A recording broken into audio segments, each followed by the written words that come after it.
Shalom, kami dari kelompok C ingin mempresentasikan hasil diskusi kami. Kami kelompok C terdiri dari Tommy Saputra Utapea, Davis Bontor Samuel Napitupulu, Joya Desiotang, dan Christine Laura Tarigan.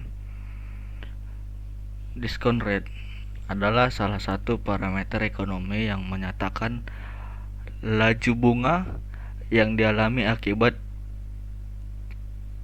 pinjaman modal yang diinvestasikan. Parameter ini menggambarkan nilai uang menurut waktu yang digunakan untuk mengkonversikan keuntungan dan biaya yang terjadi dalam waktu yang berbeda. Contoh, sebagai contoh sederhana, di sini diilustrasikan sebagai penanaman modal dalam jumlah kecil. Misalnya, pembelian sebuah rumah senilai 40 juta rupiah melalui kredit bank oleh seorang karyawan. Dalam hal ini, misalkan ada dua sumber dana. Yang pertama berasal dari karyawan tersebut sebagai uang muka sebesar 10 juta rupiah yang di dalam istilah finansial sebelum disebut sebagai sumber dana milik sendiri atau equity. Sisanya dibayar dengan pinjaman bank sebesar 30 juta rupiah. Di samping membayarkan uang seharga rumah, karyawan tersebut juga harus membayar pajak pertambangan nilai misalnya 2 juta rupiah. Komitmen fee kepada bank sebesar 250.000, asuransi 500.000, klaim provinsi bank 500.000, sehingga nilai yang sudah terpotong dari kekayaan karyawan tersebut telah mencapai 3,25 juta atau 8.375% dari harga rumah sebelum terkena beban bunga kepada bank. Berikut keadaan di mana karyawan akan membayar sisa hutang selanjutnya kepada bank secara cicilan. Saat di mana karyawan akan membayar sisa hutang selanjutnya bank secara cicilan. Saat ini sisa hutangnya adalah 30 juta rupiah yang akan dicicil selama 10 tahun dengan beban bunga 18% per tahun. Untuk itu dapat digunakan rumus annuity factor yang akan memberikan nilai atas cicilan menurut persamaan. Sebagai contoh rumus pada gambar ini, discount factor merupakan bilangan kurang dari 1 yang dipakai untuk menggalikan suatu jumlah nilai di masa yang akan datang supaya menjadi nilai sekarang, dan hasil tersebut didapatkan NPV sebesar 12, 178, 130 atau NPV lebih besar 0 atau bernilai positif. Sebagai contoh pada tabel berikut. Selanjutnya akan dilanjutkan oleh teman saya.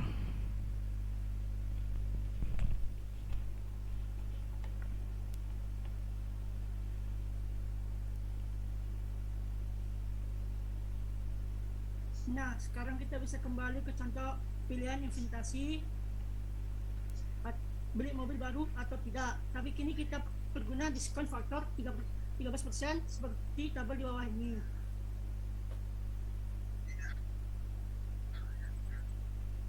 Ternyata diskon faktor 13% atau dengan kata lain bunga bank 13%, maka sebenarnya lebih menguntungkan kalau kita tidak membeli mobil baru. Mengapa bisa berbeda sekali dengan perhitungan cash flow yang tidak pakai diskon? 1. 13% adalah diskon faktor yang besar. 2. Pengeluaran terbesar adalah pada tahun 0 atau sekarang yang tidak disediakan sama sekali. Sedangkan pemasukan paling besar terjadi pada tahun ketiga yang mendapatkan diskon yang amat besar. Patut dicatat bahwa pada umumnya dapat proyek-proyek juga sama. Pengeluaran besar di awal, penerimaan besar di akhir. Oleh karena itu, diskon faktor menjadi sangat penting. Lihat, kalau misalnya diskon faktor cuma 15%. Baiklah, akan dilanjutkan kawan saya. discount cost, biaya sesungguhnya yang perlu dikeluarkan oleh perusahaan guna memperoleh anggaran dari saham biasa, saham preferred, utang maupun laba yang nantinya akan digunakan untuk membiayai suatu investasi maupun proyek operasional dari perusahaan. Slide selanjutnya. Return on Investment atau ROI.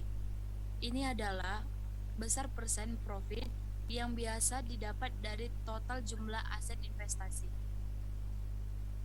Dari definisinya, bisa dikatakan juga bahwa ROI adalah perhitungan yang bisa menunjukkan tingkat seberapa efektif seseorang atau perusahaan mempertaruhkan dana dalam tanam modal berupa investasi. Contoh ROI. Sebagai teknik memahami cara menghitung ROI dalam rumus di atas. Berikut ada beberapa contoh ROI untuk dipelajari. Lihat dan perhatikan dengan seksama sesuai situasi masing-masing. Merupakan investor perseorangan yang akan menanamkan modal pada sebuah restoran ayam goreng cepat saji.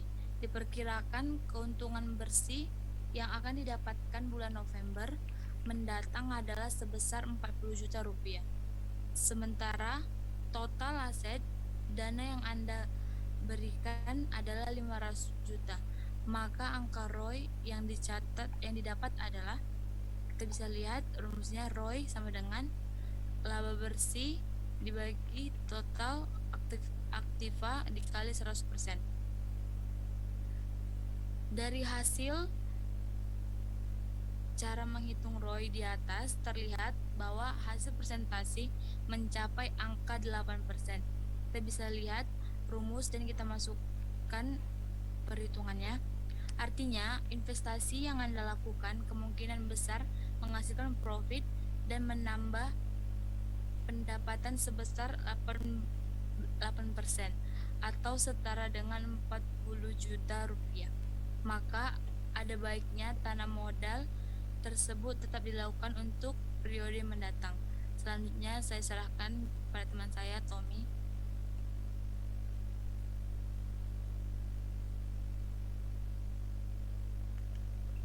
Net present value adalah hasil perhitungan selisih antara pemasukan dan pengeluaran. Pengeluaran dan pemasukan yang sudah disesuaikan dengan memanfaatkan social opportunity cost of capital. Dicari selisihnya. Itu yang dinamakan NPV.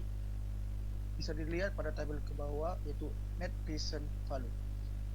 Selanjutnya, net present value sama dengan buka kurung C1 1 ditambah R tutup kurung ditambah buka kurung C2 dibagi buka kurung 1 ditambah R tutup kurung 2 tutup kurung ditambah buka kurung C3 dibagi buka kurung 1 ditambah R tutup kurung 3 tutup kurung ditambah titik-titik ditambah buka kurung C1 dibagi 1 ditambah R tutup kurung ditambah T dikurang C0. Keterangan CT atau C plus arus kas per tahun dalam periode tertentu. C0 nilai investasi awal pada tahun 0. R suku bunga dalam bentuk presentasi. Jika sudah mengetahui rumusnya, berikut ini adalah cara melakukan perhitungannya. Jumlahkan semua present value dengan pengeluaran selama 1 tahun terakhir dan total keuntungan juga selama 1 tahun terakhir. Lakukan perjumlahan dari nilai future value total keuntungan dengan present value total pengeluaran, lalu cari selisihnya dari kedua nilai tadi. Selanjutnya,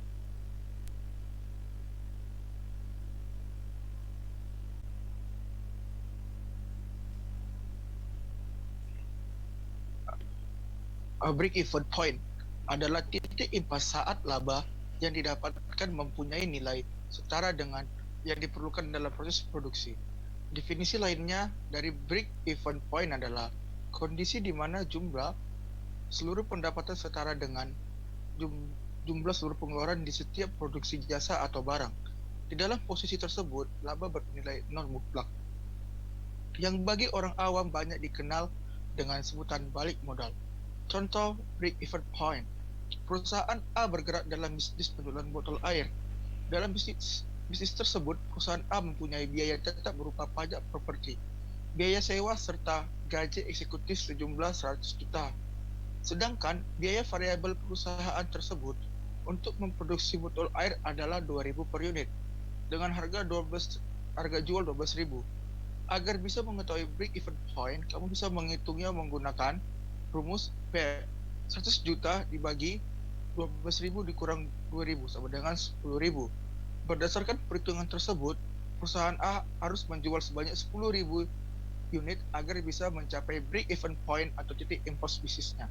Selanjutnya saya akan memberi kepada Devis bersama 60 untuk penutupan. Terima kasih, sekian dari presentasi kami.